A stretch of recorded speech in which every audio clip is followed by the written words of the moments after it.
Welcome to a tag-along discussion. I'm your host, Bilal Khan, and with us we have here Abdullah Oduro, Houston's very own. Best way to describe Abdullah's background is that he embraced Islam back in 1996, 97. Yeah. After that, he went overseas, studied a little bit about Islam, or a lot about Islam, a lot more than me. And then when he came back, he started a social organization that's focused on helping develop new Muslims, converts, as well as training people who are seasoned Muslims on how to cater to the needs of convert Muslims. Now, one of the things, being a Houstonian, being a young individual, being a convert, you also tend to deal with a lot of college kids and some of the, I don't want to say youth, but people under the age of 40. Yeah.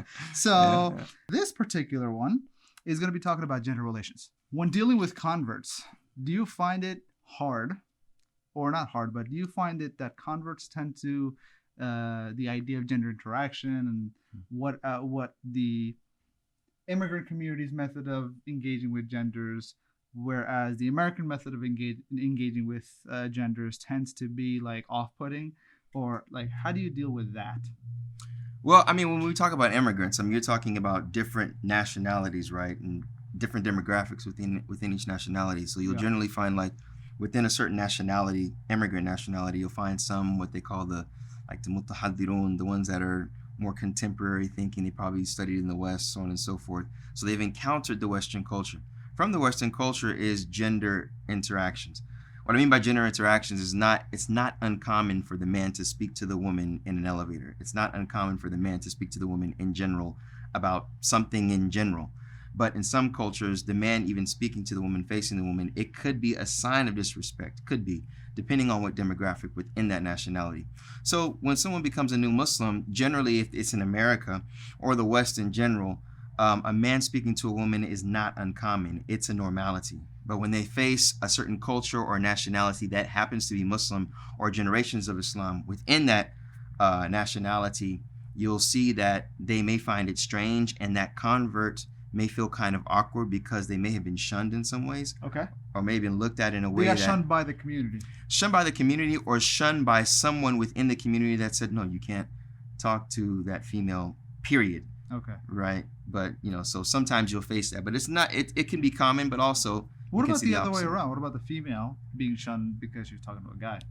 You'll find that sometimes too. You'll find that amongst the males, to where if a female wants to talk to a male and ask a question sometimes, sometimes the males, they'll have this double personality. I like to say in the masjid, double standard, right? In the masjid, there's someone bionic, but outside the masjid, they may be a rock star. So that time, that double standard can happen sometimes. And the woman, if she's a convert, a lot of times it's like, what's the deal? I just want to ask where the restroom is in the women's side, or where's the women's door, and they get shunned and looked down upon sometimes. So that can happen. So now, the gender relations, Well, now outside of the masjid setup, what do you find to be the bigger challenges for converts and gender interactions? I'll just even say for Muslims in general, the whole when you find out you're a convert, you realize, okay, I understand the dangers of men and women mixing. They understand that from a natural inclination standpoint.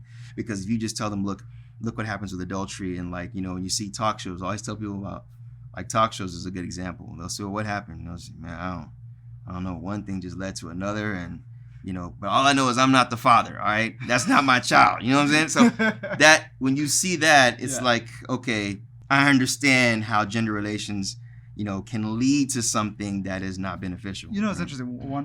In college, one of the classes I took was a sociology class. And the assignment in the first week of class was go to a place of eating and observe the people for 1 hour minimum, and make a note of what you noticed, right?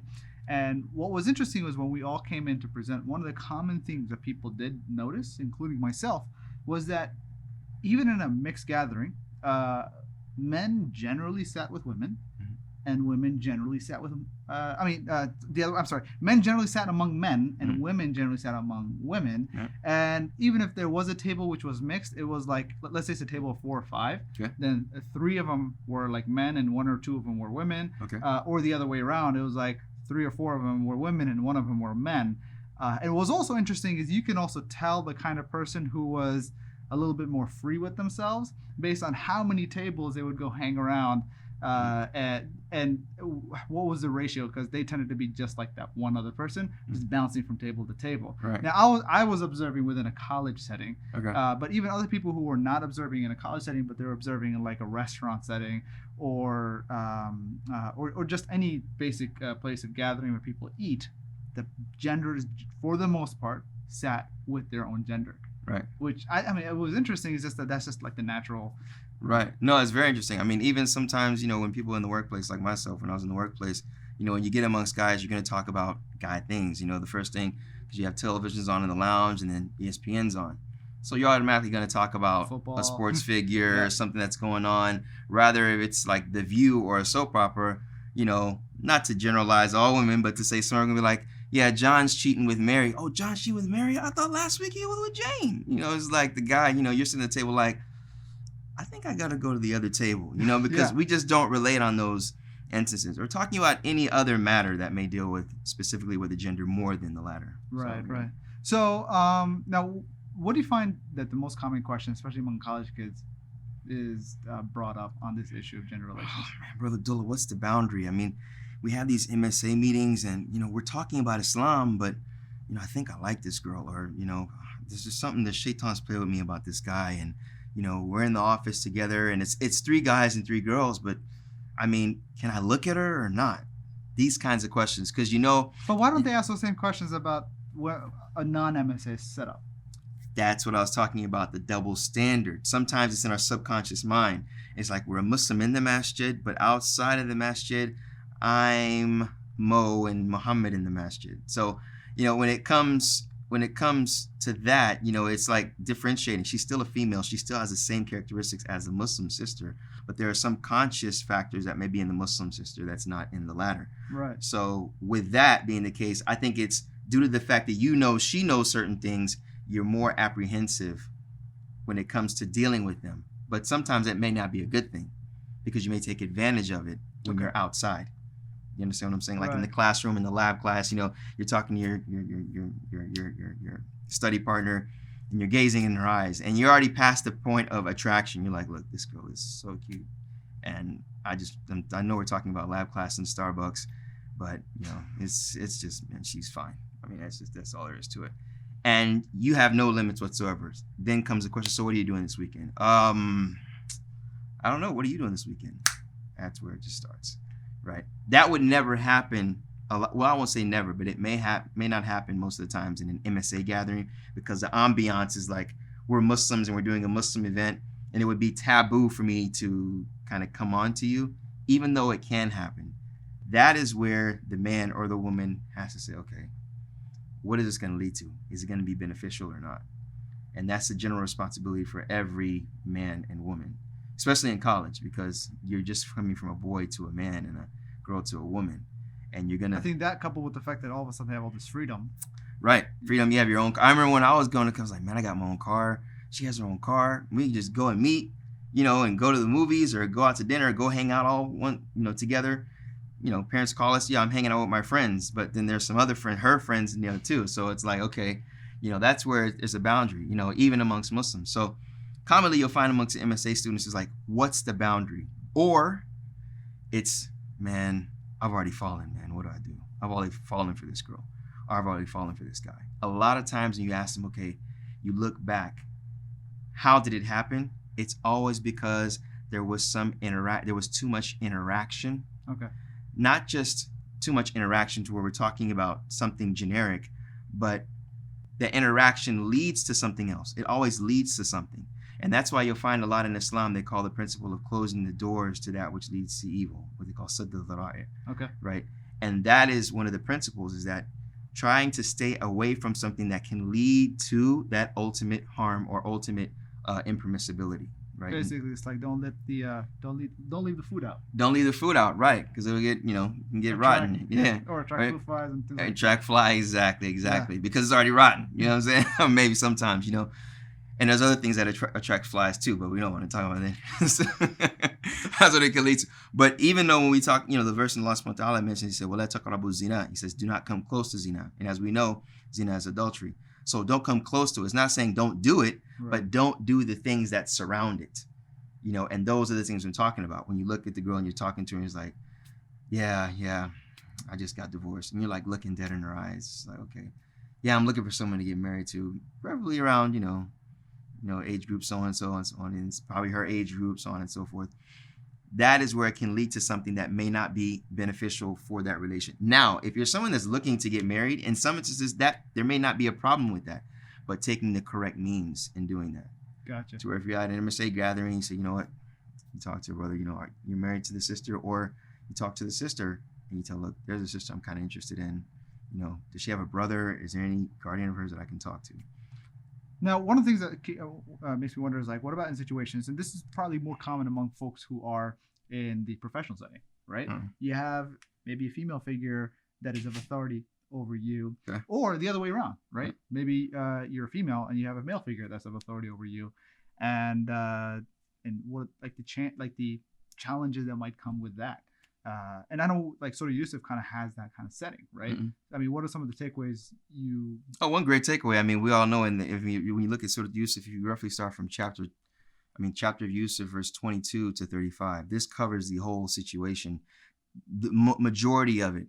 The wife of Al-Aziz, who was the king at that time, or was the minister of that time, his wife they were together and they captured Yusuf. There were some people that captured Yusuf in the well when his brothers tried to kill him, and they purchased him and took him in. And then Allah subhanahu wa ta'ala mentions when he reached the age of puberty, when he reached the age of discernment and puberty, and gave him wisdom, that is where the woman decided to seduce him. And beautifully in the Quran, how Allah subhanahu wa ta'ala mentions that when Yusuf was with her, غَلَّقَتِ الْأَبْوَابِ, it says she closed the doors. And some of them say she closed the doors, plural, or she used many locks to close one door. Okay. Right? And then it could be many locks from many doors. Or many locks from many doors. And that's the eloquence of the morphologic setup in the verb. Okay. So Allah mentions that, and then she turned around and she said, hey talak. And that basically means I'm yours, come to me. Right? But Yusuf's reaction being that he knew she was a person of authority, he knew his position. And when Yusuf said ma'adh Allah, and he said, he seeks refuge from Allah, and then he mentioned the bounty of her husband upon him, that he ahsana mathwaya, that he treated me right and gave me a place to stay. Right. So he wouldn't betray him in that fashion. But she still persisted to where she chased him to the door, she tore his shirt, and his case was presented because someone mentioned that if it was torn from the back, then he is innocent, and she lied, and if it was torn from the front, as we know in these verses. But the king, or her husband, was at the door. Right. And he recognized that Yusuf was telling the truth. But upon that, she said, what is the reward for someone of this person, that they either be jailed or they be punished? So she took advantage of her superiority, of her leverage. She used her leverage against him in oppression. It's kind of also a foreshadow. Right, exactly. SubhanAllah. So when we see that in the workplace, somebody may take advantage of that. If you do not fulfill a desire that they have as a boss, then they may demote you. They may demoralize you. They may say something bad about you. They may lie against you. Yeah. In this case, we look at the next story to where when it was going around the village. It makes me wonder, like, what kind of statistics and studies are there about sexual harassment, especially in the workplace? Exactly. I mean, it's a big topic. It's a huge issue. Right. And just the idea that, because maybe there are no cameras, nothing of evidence, it's just one person's word over the other.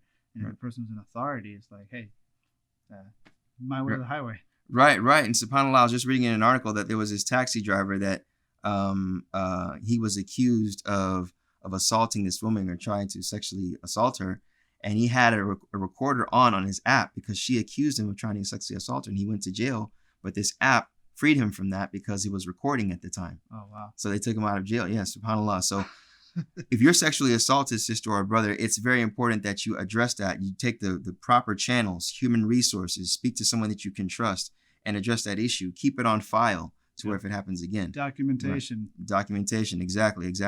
To where even, subhanAllah, Yusuf alayhi salam, she brought women to her house and they all saw Yusuf and they all tried to seduce him. Right? So what did he say? قَالَ رَبِّ إِنَّ السِّجْنَ أَحَبُّ إِلَيَّ مِمَّا يَدْعُونَنِي إِلَيْهِ. He said that verily the jail is more beloved to me. So he was willing to go to jail to stay away from the fitna. And this is jail back in the day. Back in the day, yeah, you know. So it's like he was willing to go to jail to stay away from the fitna, and then Allah subhanahu wa ta'ala preserved him and brought him back and made him more glorious and brought him leverage even over her, to where she admitted her fault, and she, you know, attributed it to the nafs, the soul, the desire, which goes into another issue of the soul and how that can call you to do evil. Right. So in the end of the day, it's looking back at your soul and looking back at yourself and controlling those desires. And if you're oppressed, take the proper means and channels of demanding those rights to where you are respected. This is our guest, Sheikh Abdullah Oduro from Houston. Again, the theme that we were discussing, if you haven't already gotten it, is the idea of gender relations. And in light of Surah Yusuf. So anyway, if you're ever in Houston, and you see either of us, don't be shy. Say hi. Assalamu alaikum. Alaikum salam wa rahmatullahi wa barakatuh. Thank you.